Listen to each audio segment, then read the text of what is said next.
नमस्कार। तो पैसा सबसे ज़रूरी इस वजह से हो जाता है कि अगर मान लीजिए कि पति और पत्नी के बीच में लड़ाई झगड़ा चल रहा है और चलने के दौरान पति को ऐसा लगे कि पत्नी केवल और केवल मेरी संपत्ति, मेरी प्रॉपर्टी, मेरे पैसे हड़पने के लिए, और पत्नी को ऐसा लगे कि मेरी ज़िंदगी खराब हो गई और पति से तो मुझे फूटी कौड़ी भी नहीं मिली। इस कंडीशन में क्या होता है, विवाद की स्थिति बनती है और इसी के लिए एक टर्म का इस्तेमाल किया जाता है, एक शब्द का इस्तेमाल किया जाता है। इसे समझना ज़रूरी है। हम कहते हैं एलिमनी। एलिमनी का मतलब यह होता है कि one time settlement, final settlement, एक तरफ एक साथ जो पैसा दिया जाता है पति के द्वारा पत्नी को, उसे हम एलिमनीज कंसीडर करते हैं। दोनों के बीच में डिफरेंस है। दोनों मतलब एक मेंटेनेंस और एक एलिमनी। मेंटेनेंस हर महीने मिलने वाली राशि, क्योंकि हर बार, हर समय, हर महीने महिला के कुछ खर्च होंगे। अगर उसके साथ बच्चे रह रहे हैं तो ये खर्च और भी ज़्यादा बढ़ जाएंगे।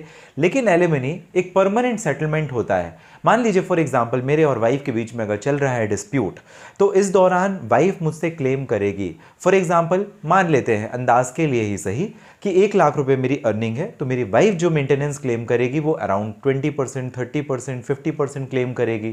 कोर्ट 20% से 25% तक मेरी वाइफ को दे सकती है। अगर बच्चे भी तो 30% तक वो मेंटेनेंस जाएगा, जो हर महीने का खर्च है।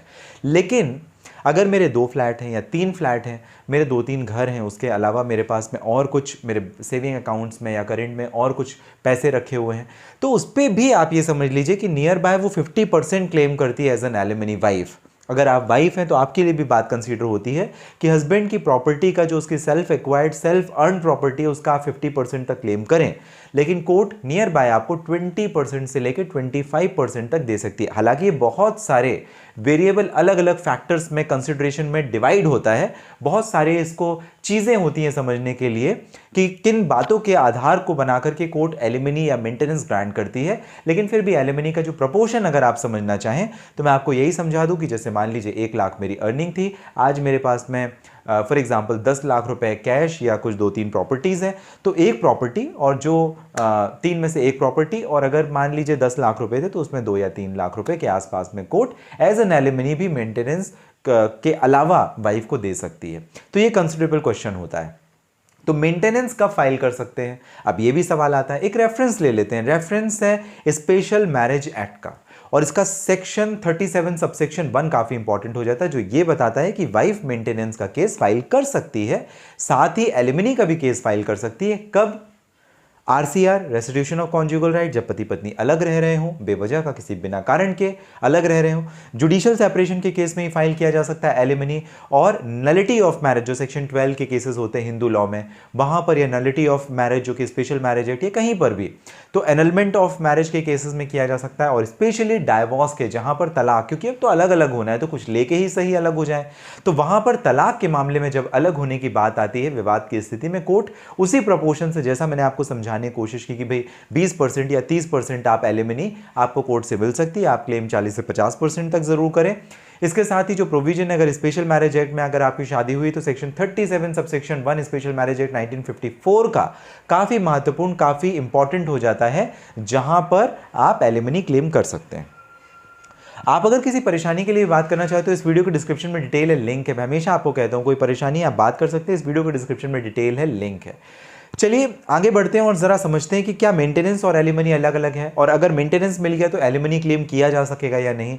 बेशक आपका ये जो डाउट है बिल्कुल सही है, क्योंकि दोनों ही चीजें अलग अलग होती हैं। जैसा मैंने आपको शुरू में बताया, मेंटेनेंस मतलब हर महीने के खर्चे, वो अलग है। कोर्ट ने मेंटेनेंस दिया हुआ फॉर एग्जाम्पल 10,000, उसके अलावा जो वाइफ है वो एलिमनी के लिए क्लेम कर सकती है। कब कर सकती है? RCR, judicial separation, restitution, conjugal right, nullity of marriage के जो केसेस होते हैं, एनलमेंट के केस होते हैं, या डाइवोर्स के जो केस होते हैं, वहां पर क्लेम कर सकती है। लेकिन ध्यान रखने वाली बात यह है कि इन केसेस के खत्म होने के पहले ही आपको क्लेम करना है। केस खत्म हो जाने के बाद में नहीं क्लेम आप कर सकते।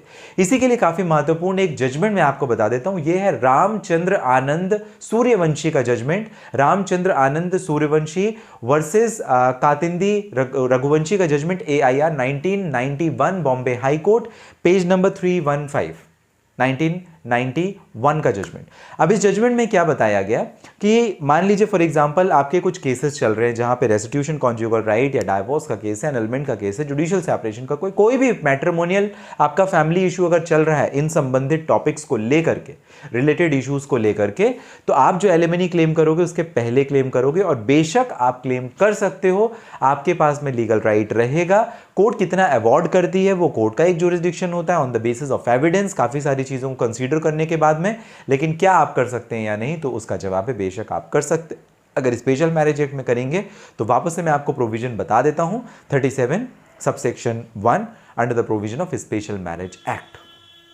तो एलिमनी काफ़ी महत्वपूर्ण हो जाता है। एक साथ अगर आपको ज़्यादा पैसे चाहिए, ज़्यादा पैसे लेने हैं, या आपने काफ़ी लंबा समय अपनी शादी में दे दिया है, तो उस कंडीशन पे एलिमनी काफ़ी ज़रूरी हो जाती है, जहां पर वाइफ एलिमनी अपने हस्बैंड से क्लेम करती है। आपकी जानकारी कैसी लगी मुझे ज़रूर बताइएगा। आपने शुरुआत की थी अशोक पांडे के साथ लीगल एडवाइस में। इस चैनल के माध्यम से लगातार हम लीगल कॉन्टेंट, आपको लीगल इंफॉर्मेटिव वीडियोज़ पहुँचाते, आप तक देते, आपको पहुँचाने का लगातार प्रयास करते। इस पर सब्सक्राइब ज़रूर कर लें। किसी परेशानी के लिए अगर करना चाहते बात, इस वीडियो के डिस्क्रिप्शन में डिटेल है, लिंक है, जहां से डायरेक्टली आपकी और मेरी हो जाएगी बात। मिलेंगे अगले वीडियो में। आप सभी जो कीमती महत्वपूर्ण आपका समय मुझे देते हैं, इसके लिए आपका विशेष धन्यवाद।